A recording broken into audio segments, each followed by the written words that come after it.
Today we're going to be doing something a little bit different than I normally do on this channel, because we're actually going to be reviewing all 6 of the original Tohunga Matoran from the 2001 Bionicle line. These are often affectionately called the Mictoran because they were all available in McDonald's Happy Meals only back in 2001, so you actually couldn't buy these on store shelves, which is why they've all got this McDonald's branding in the corner there. Brickset did have a recommended retail price of $2 on these, which makes sense. Sometimes LEGO applies an internal value for something even if they know it's not going to be sold on store shelves. And these are only 8 pieces each, so that price point makes sense to me. So I'll give you guys a better look at the poly bags before we open them. This is number 1 in the series. This is set number 1388, Huki. And on the back here, we can see it's a picture of Motunui, I think. Oh yeah, it's a region of Motunui, so shows it's zoomed in there. Then we've got set 1389 Onepu. This guy right here is my second favorite. I love the way the black and the purple look together. And this shows his segment of Motunui. Then we have 1390 Maku. This is the water villager. There's their section of Motunui.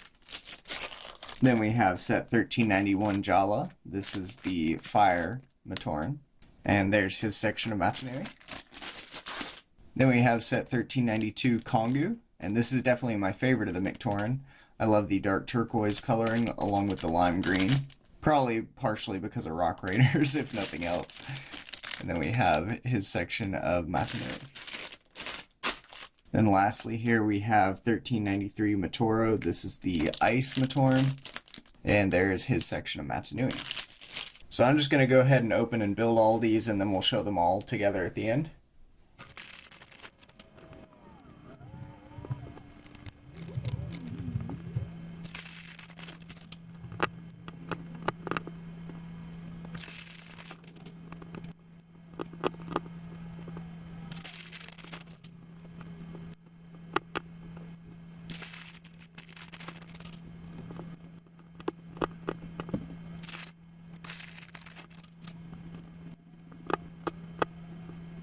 So here we have all our villagers, and they just look absolutely adorable together. I love all the unique colors that they used on these.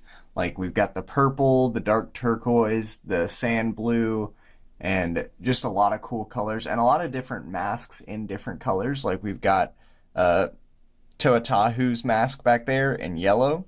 We've got Leiwa's mask in dark turquoise. We've got Onua's mask in purple. And those are not colors that the originals had, so it's cool to see them in different colors. And then as far as the instructions, they're more of an ad than anything, which makes sense because these were given away for free. So they show the villager with the Toa. So we've got Huki here with Pohatu, obviously because they wanted you to go out and buy the larger sets in stores. And then on the back, we've got one step for the instructions, because that's all you need, and then another one that shows you the action feature of being able to launch the discs. And then they've also got these monstrosities over here where you can combine all 6 of them, and maybe I'll do that at the end there, but that just looks horrific. And I'll just go ahead and show off the other posters. So here we have Onepu and Onua. Then we have Maku and Gali. Then Jala and Tahu. Then Kongu and Leiwa.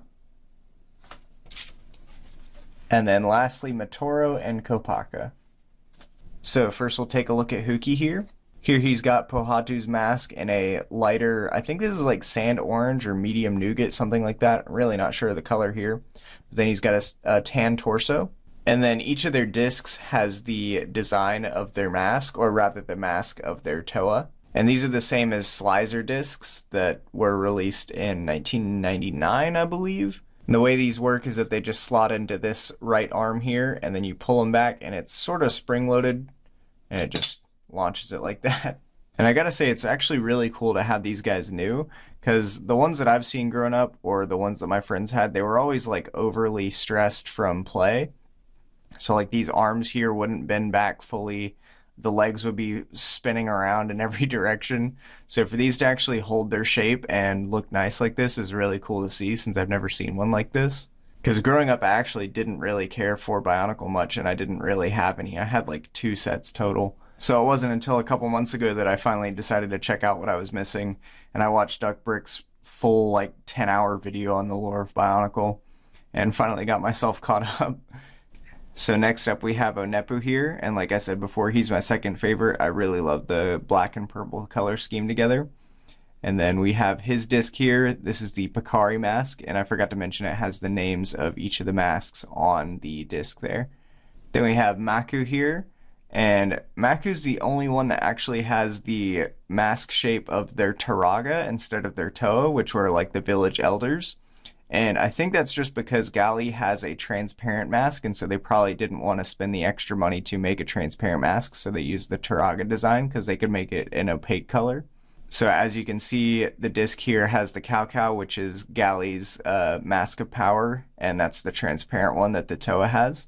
So this one's kind of interesting in that regard. Next up we have Jala, who is a red and yellow color scheme for Tahu, the Toa of Fire. And on the disc there we see the Hal, which is the same mask he's wearing. Then we have Kongu with the lime green and the dark turquoise. There he has the Miru mask, which is the same one he's wearing. And then we have Matoro here in his white and sand blue colors, and he actually looks better in person than he did in the pictures. I wasn't too keen on this guy until I got to see him built here, and there he's got the Akaku mask. Alright, so here are the combiner models. So these combine 3 of each on the left and right, and these just look absolutely ridiculous. These are the same as the Toa Kaita that you can make with the original 6 Toa. You combine 3 of each of them into one of 2 monsters that are like a combined power of all of them. And just, I mean, I don't know. I mean, I guess it's something you can do with these pieces. I'm going to attempt to make the one with all 6, although it looks way more convoluted. We'll see if I can figure it out.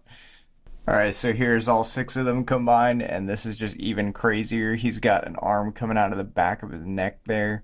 He's got feet on his shoulders. And then just feet stacked on feet here. Yeah, there's not a whole lot you can do with these couple of pieces.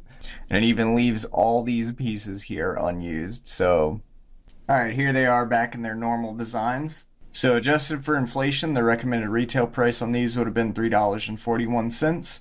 And going from top left to bottom right, their current used prices are $20.96, $29.25, $27.79, $29.50, $30.19, and $21.83.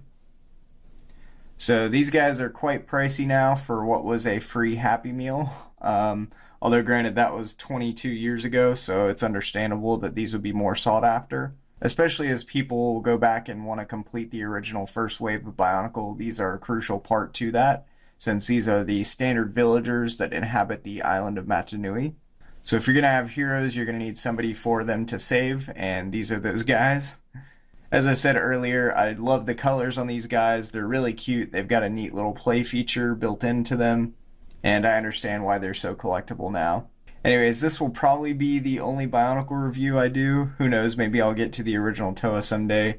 But anyways, let me know if you are a fan of Bionicle. I know a lot of LEGO fans are, but I feel like they kind of fall into different categories of you've got the Bionicle fans, and then you've got the brick built fans or the system fans, which are sort of what I'm more in line with. But let me know in the comments what you think of these guys, and thank you as always for watching.